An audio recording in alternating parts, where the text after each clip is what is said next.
Jan from Thread Garden. Welcome back, or hello if you're new to my channel. Today it's all about my Mirabilia. I'm stitching the Enchanted Mermaid and I started doing it on January the 1st. Mrs. Milky Bar Kid organised the Mirabilia SAL for FlossTubers, started January the 1st, and a Facebook group, Cross Stitch and Discuss number 2, also ran the same SAL. SAL means stitch along if you don't know that.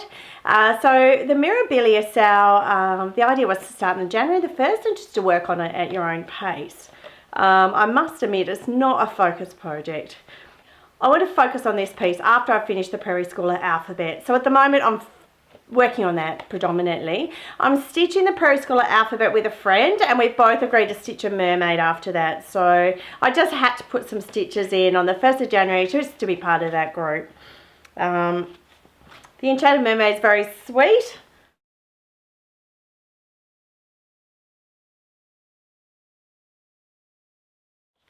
I stitched under her arm on the top part of her fin.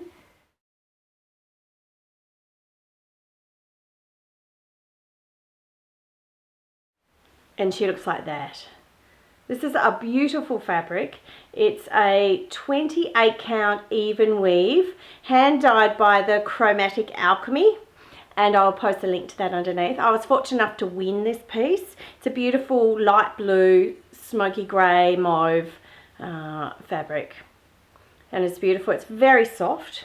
It's lovely, and my stitches look really nice on it. I haven't stitched on 28 count for a while. I've been stitching on smaller counts like 32 and 36 count, so my stitches appear big to me, but it's lovely. I am doing it on Q-snaps. Now I have, these are all the DMC flosses, which are just gorgeous. Excitingly, my parcel for the beads and the metallics has arrived in the post, and I've just been saving it up because I thought it'd be fun to do an unboxing on video. Before I get to that, probably my main complaint is probably reading the pattern of Mirabilia's. I'm going to scan it in and delete it all afterwards, of course, so there's no copyright issue, but I'm going to scan it in and make a PDF document of the pattern. It's on a cream paper and it's almost like it's hand drawn. It's a bit hard to distinguish between the symbols, and I think what would be absolutely fabulous is if I download the PDF and then I can just blow up the box. I have a really cool purple pen that I use to grid. And with this I found if I just marked where the 10 by 10 square finished, which is a dot at each corner, then it's much easier to count. Because the pattern's a bit tricky, it's easy I think to make a mistake and then have to do lots of frogging, which wouldn't be any fun. So yeah, that's my tip. I'm not someone to grid the whole fabric by hand. I just don't think that's me at all, so that's why I'm not doing it. And with the Heaven and Earth designs that I've done, I use pre-gridded fabric. So I'm more than happy to do something, use something that's already done.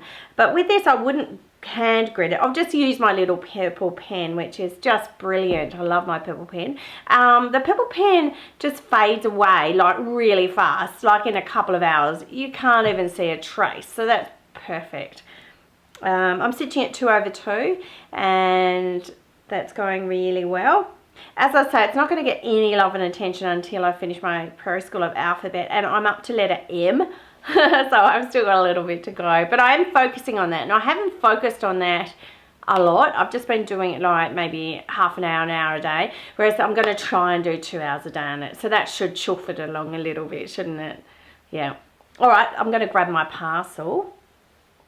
Now this is an order from 123 Stitch. Now I was fortunate enough to win a voucher from a floss tuber called Mel, so thanks Mel, and I won a $25 gift voucher to 123 Stitch, so I put it towards this order. And look, it took ages to sort it out. So I plugged into 123 Stitch all the bead numbers I need, and then I got a message with one of the particular beads saying, not in stock anymore. So then I had to work out what I needed. 123 Stitch were very on top of it there was a suggested bead when I got this, that bead's not there. If you're doing the Enchanted Mermaid, use this other bead. So I ordered like 17 packs of it or something, and so many beads in this one. And I got another message I got an email from them saying, "Are you sure you really want that bead?" And so then I explained what I did. I said on your site it says to use one particular bead instead of, you know, this other one, and they researched it for me, which was fabulous, and came back to me and said, "No, I'm sorry, that's wrong on that site. You need to order this other bead." And so it just took a couple of weeks to get all around to that, and then she thought she'd sent me an invoice and I hadn't received it. So anyway, finally it all worked out. But I wasn't in a hurry anyway, so it didn't matter. So let's open up. Don't you love packages? And I've been so good not to open it. I've been waiting. So article comes. My invoice. Mirabilias aren't cheap.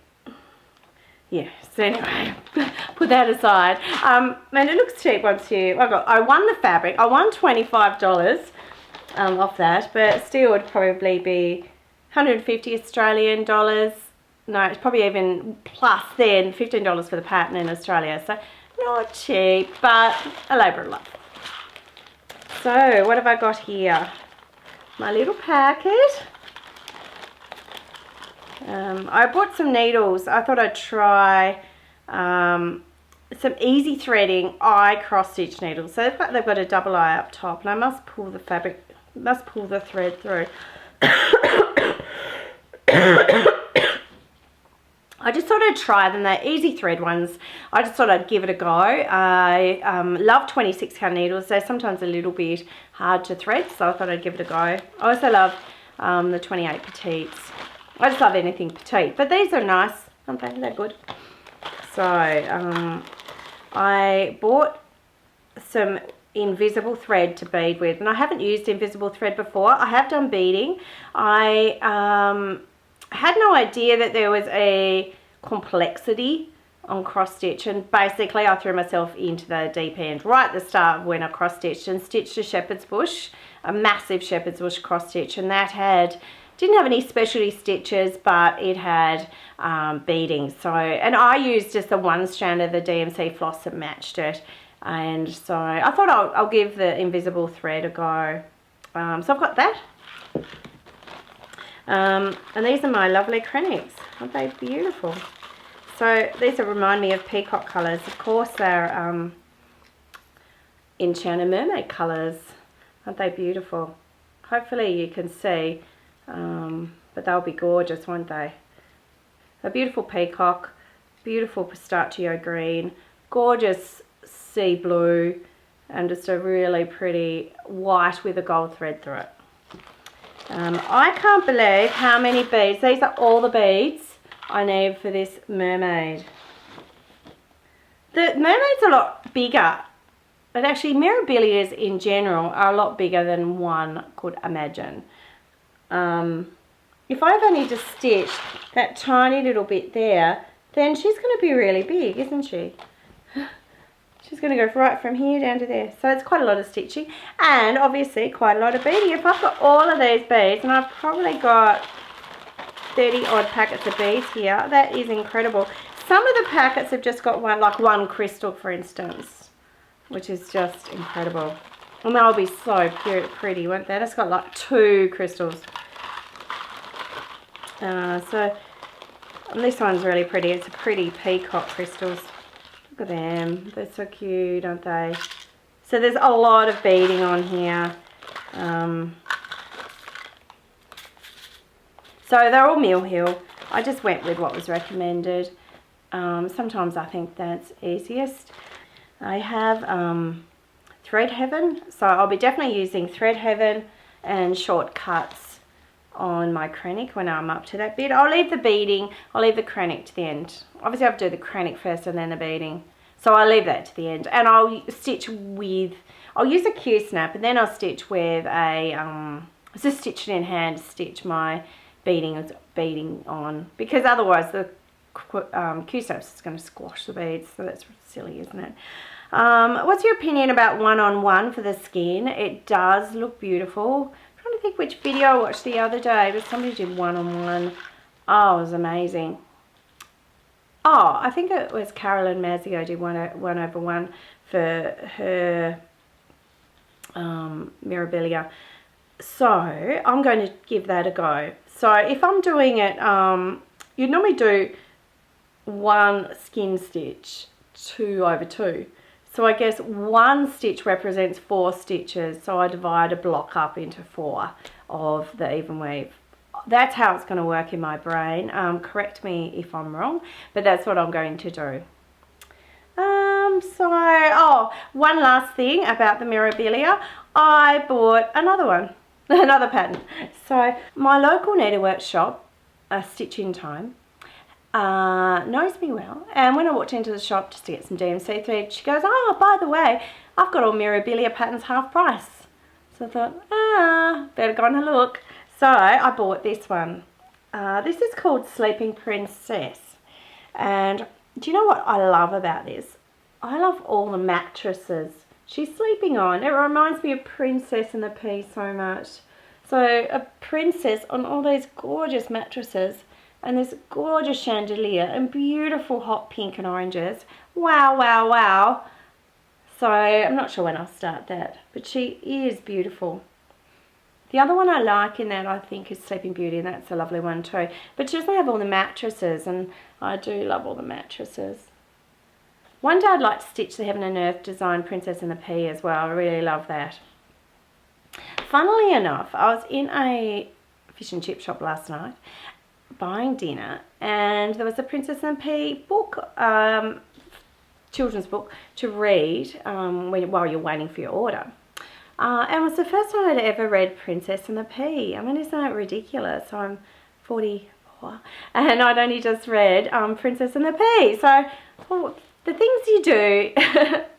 But I do love Princess and the Pea, and I love Princess and the Pea regardless of not even reading the book.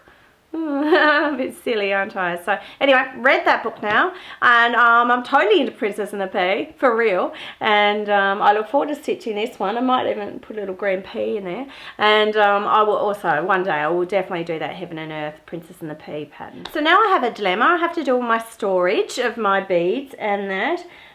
So I will have to look into the bead storage. Everyone seems to be getting the lovely arrays suggested, so I'll just have to look into that. I thank you for watching the video today, and I hope you enjoyed it, and I'm definitely making another one very soon. Take care, happy stitching, bye!